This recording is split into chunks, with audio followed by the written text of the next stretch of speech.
Saya minta Rocky Gerung harus mempertanggungjawabkan analisanya. Jangan asal ngomong. Kalau cuma ngomong, bebek juga bisa, kata Iwan Fals. Saya kira itu. Mau Anies, mau Ganjar, atau siapa yang jadi presiden, itu masih jauh. Gak usah ribut sekarang. Tapi jelas, di permukaan kita bisa melihat bahwa memang betul Anies Baswedan sampai dengan saat ini masih didukung oleh kelompok ex-FPI, ex-HTI, dan ex-Napiter. Itu yang ada, itu semua bisa baca.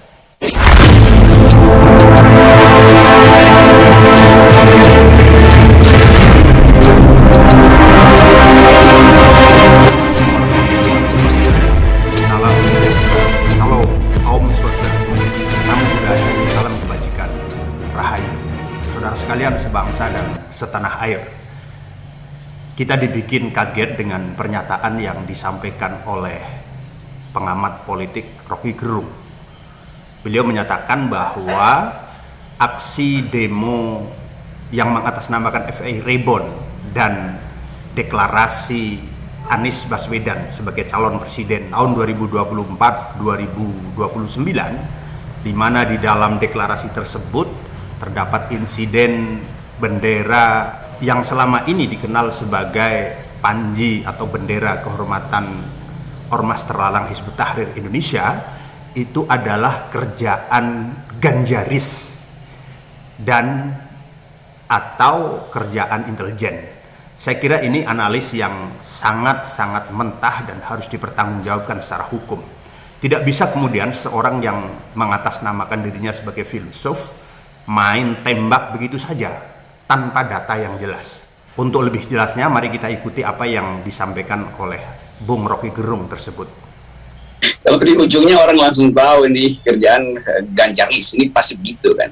Jadi bukan kita yang tuduh, tapi kita analisis bahwa kan persaingan yang ketat Anies Ganjar sebetulnya secara ideologis ya. Kalau secara lain-lain ya masih ada Prabowo. Tapi kalau faktor Islamofobi diajukan, itu dengan gampang bahkan wartawan internasional menduga itu adalah Ganjaris. Kira-kira begitu perspektifnya. Karena ini soal Islamofobi. Jadi seolah-olah Anies itu diasuh oleh 212, diasuh oleh FPI, diasuh oleh HTI. Ya, sungguh analisis yang ngawur, bahkan sangat ngawur. Dengan tagline dia yang menganggap dirinya paling pintar, paling waras, tetapi ini analis yang paling ngawur. Kita semua bisa melihat bagaimana aksi yang mengatasnamakan dirinya dengan FPI Reborn memberikan dukungan terhadap pencalonan Anies Baswedan. Ini memang kalau kita lihat dari atribut, sekali lagi atribut. Yang kedua, kita lihat dari para peserta yang ada di dalam aksi tersebut, jelas itu bukan kerjaan Ganjaris. Tidak kemudian kita secara membabi buta membela Ganjar Pranowo, tidak sama sekali. Tidak ada pikiran sedikit pun dari para Ganjaris untuk melaksanakan aksi seperti itu. Saya kira Bung Rocky perlu untuk membuka secara demo dukungan FPI Reborn terhadap Anies Baswedan tersebut. Demo tersebut juga disiarkan secara live melalui akun YouTube Reborn TV. Salah satu akun yang Bung Rocky Gerung bisa lihat dari video awal kemunculan Reborn TV tersebut. Reborn TV ini muncul pada saat Pilgub DKI yang merupakan salah satu corong pemenangan dari Anies Baswedan dan Sandiaga Uno. Tentu saja para Ganjaris tidak punya akses sedikit pun untuk mengoperasikan Reborn TV tersebut. Jadi kita bisa lihat di Reborn TV, sejak pertama video diupload sampai dengan video terakhir, tidak ada satupun, sekali lagi, tidak ada satupun aktivitas yang mengarah bahwa itu dilakukan oleh Ganjaris ataupun elit PDIP. Tidak ada. Semua terlihat sekali bahwa aktivitas yang ada adalah aktivitas yang dikelola oleh tim pemenangan Anies Baswedan Sandiaga Uno. Isinya hampir semua juga kampanye pemenangan Anies Baswedan dan Sandiaga Uno. Saya kira akun YouTube manapun tidak memiliki akses yang luas terhadap gerakan Front Pembela Islam dan ex-HTI untuk menayangkan secara live, secara langsung kegiatan mereka. Dilihat dari sini saja sudah bisa dibaca bahwa memang gerakan demo dukung Anies yang mengatasnamakan FPI Reborn sama sekali tidak dikendalikan oleh Ganjaris, ataupun yang dia sampaikan bisa jadi ini adalah kerjaan intelijen. Sama sekali tidak ada. Yang kedua, sudah ada pengakuan dari salah seorang pemimpin demo bahwa memang dia dihubungi oleh seseorang yang bernama Ade, yang dia tahu orang tersebut adalah aktivis Front Pembela Islam sebelum FPI dibubarkan. Maka mereka menggunakan nama FPI Reborn, FPI yang dilahirkan kembali. Walaupun pernyataan ini ditolak keras oleh juru bicara FPI, Novel Bamukmin, tapi biasalah kelasnya Novel ya, bisa saja dia melakukan takiyah. Takiyah itu asal katanya wiqayah, menjaga diri. Untuk menjaga diri dan menjaga FPI agar terkesan bersih, tidak politis, dan tidak ada kaitannya dengan dukung-menukung Pilpres, maka seorang juru bicara FPI mengatakan bahwa tidak ada hubungan sama sekali antara Front Persatuan Islam, yang dulu namanya Front Pembela Islam, dengan FPI Reborn. Kita sudah bisa identifikasikan kelompok demo dari satu pakaian. Yang kedua, pilihan diksi yang diambil. Yang ketiga, bentuk poster yang mereka bawa. Yang keempat, corak gerakan.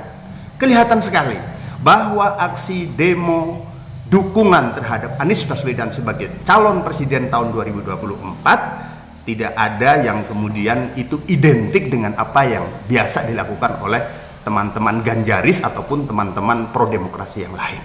Kemudian terkait dengan deklarasi Anies Presiden yang digelar di Hotel Bidakara yang menamakan dirinya Majelis Sang Presiden Kami. Saya kira kalau kemudian di sana ditemukan bendera, sekali lagi ini adalah bendera yang identik dengan Ormas Terlarang Hizbut Tahrir Indonesia yang disosialisasikan dengan nama Al-Liwa dan Royan. Ini Bung Rocky juga harus kritis melihat ini. Kita semua tahu bahwa itu adalah bendera yang selama ini disosialisasikan sebagai panji kehormatan oleh Hizbut Tahrir Indonesia, Al-Liwa dan Royan. Mohon maaf, mungkin Bang Rocky tidak sejauh itu mengamati. Bukan kemudian bisa saja seorang komunis bahkan membuat bendera tersebut, bisa saja. Tetapi sangat tidak mungkin kemudian kalau itu digelar oleh Ganjaris, tempat di mana dilaksanakan deklarasi itu adalah tempat yang bisa diakses oleh siapapun. Mereka semua yang hadir di dalam deklarasi tersebut, kita juga bisa melihat karena acara deklarasi tersebut juga disiarkan secara live melalui akun YouTube Reborn TV. Kita melihat dari awal menit pertama sampai dengan menit terakhir deklarasi, tidak ada sedikit pun yang mengarah bahwa itu dilakukan oleh kelompok di luar ex-FPI dan HTI. Tidak ada.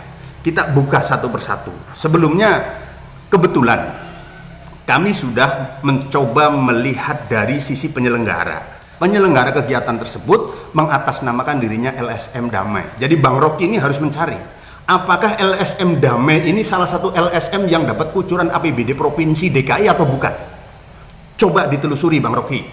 Kalau itu betul-betul LSM yang mendapatkan kucuran dana dari Pemprov DKI, bukan tidak mungkin bahwa ini memang sengaja disetting, sengaja dibuat oleh kelompok-kelompok pro Anies untuk deklarasi Anies Baswedan.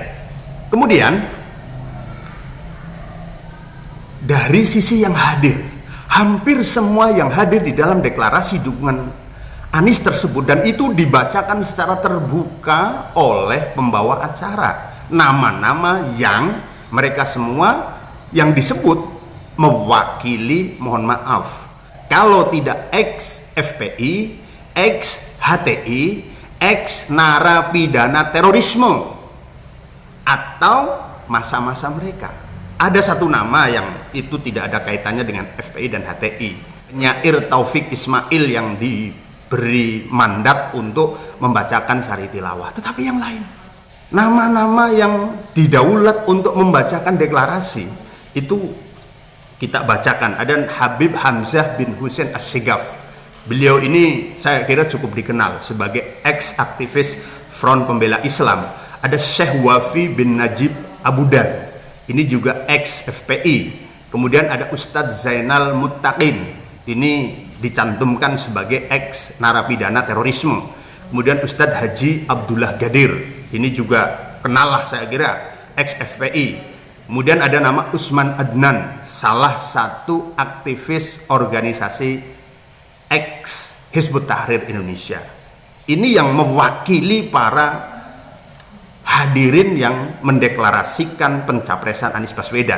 Kemudian dari nama-nama yang diundang sebagai pembicara di dalam deklarasi tersebut, yang pertama Syekh Alif Akbar bin Abdurrahman Al-Yamani, ini dicantumkan sebagai ex aktivis Front Pembela Islam.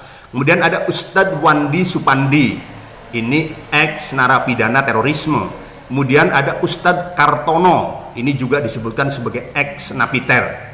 Kalau Bung Rocky tidak percaya dengan ini, silahkan dicari nama ex napiter dengan inisial Ustadz Wandi Supandi dan Ustadz Kartono. Kemudian ada Zainal Abidin, ex HTI.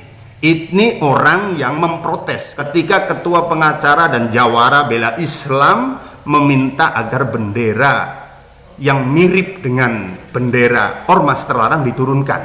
Ini Zainal Abidin jelas, dan dia tegas mengatakan ini bukan bendera khilafah, tetapi ini adalah bendera tauhid. Ini milik umat Islam. Ini khas sekali dengan Hizbut Tahrir yang disampaikan. Dan saya kira kita bisa cari semua data yang namanya Ustadz Zainal Abidin ini. Kemudian ada Ustadz Aznab Al-Hafiz, ini juga disebutkan dirinya sebagai ex napiter. Jadi saya kira mengada-ada lah karena Rocky Gerung menuduh bahwa gerakan demo yang mengatasnamakan dirinya FPI Reborn dan deklarasi di Hotel Bidakara dukungan terhadap Anies Baswedan ini dibuat oleh Ganjaris dan intelijen untuk menjatuhkan Anies Baswedan. Dan saya kira tidak ada kepentingan kalau kemudian merasa bahwa ini sebagai batu sandungan atas kesuksesan Anies Baswedan menggelar Formula E di Jakarta, yang itu berpotensi meningkatkan elektabilitas Anies Baswedan. Kemudian kelompok Ganjaris tidak terima dengan ini dan membuat settingan-settingan yang seolah-olah bahwa Anies Baswedan didukung oleh kelompok radikal dan kelompok teroris. Saya kira ini analisa yang mengada-ada. Seorang Rocky Gerung yang merasa dirinya paling cerdas, manusia paling cerdas, ternyata analisanya mentah, sangat mentah. Jadi sudahlah, terbuka saja. Karena memang acara tersebut diinisiasi oleh ex-FPI, ex-HTI, dan ex-Napiter, maka tentu saja mereka akan mencoba untuk menunjukkan eksistensinya dengan memasang bendera liwa dan royan tersebut. Tidak ada kaitannya dengan Ganjaris, tidak ada kaitannya dengan operasi intelijen untuk menjatuhkan Anies. Apalagi kalau kemudian ada kekhawatiran dari Ganjaris kalau kemudian nanti kalah dengan Anies Baswedan hanya karena dua hal ini. Kemudian analisis yang sangat berbahaya. Rocky menganggap bahwa ada gerakan Islamofobia, seolah-olah Anies Baswedan mewakili kepentingan Islam, dan dengan demikian maka di luar Anies Baswedan ini tidak Islam. Ini berbahaya, berpotensi memecah belah bangsa Indonesia, memecah belah rakyat. Jadi saya minta Rocky Gerung harus mempertanggungjawabkan analisanya. Jangan asal ngomong. Kalau cuma ngomong, bebek juga bisa, kata Iwan Fals. Saya kira itu. Mau Anies, mau Ganjar, atau siapa yang jadi presiden, itu masih jauh. Gak usah ribut sekarang. Tapi jelas, di permukaan kita bisa melihat bahwa memang betul Anies Baswedan sampai dengan saat ini masih didukung oleh kelompok ex-FPI, ex-HTI, dan ex-Napiter. Itu yang ada, itu semua bisa baca. Bahwa kemudian ada tudingan-tudingan terhadap pesaing terberat beliau, Ganjar Pranowo, pendukung-pendukungnya dianggap melakukan operasi intelijen untuk merusak citra Anies Baswedan, itu ngelindur itu. Tidak layak dan tidak pantas kalau itu kemudian dikonsumsi oleh kita-kita yang sudah cerdas, yang sudah bisa membaca fenomena apa yang terjadi. Saya kira itu. Ala kulli hal, tetap jaga persatuan dan kesatuan NKRI harga mati. Wallahul muwaffiq ila aqwamit thoriq. Assalamualaikum warahmatullahi wabarakatuh.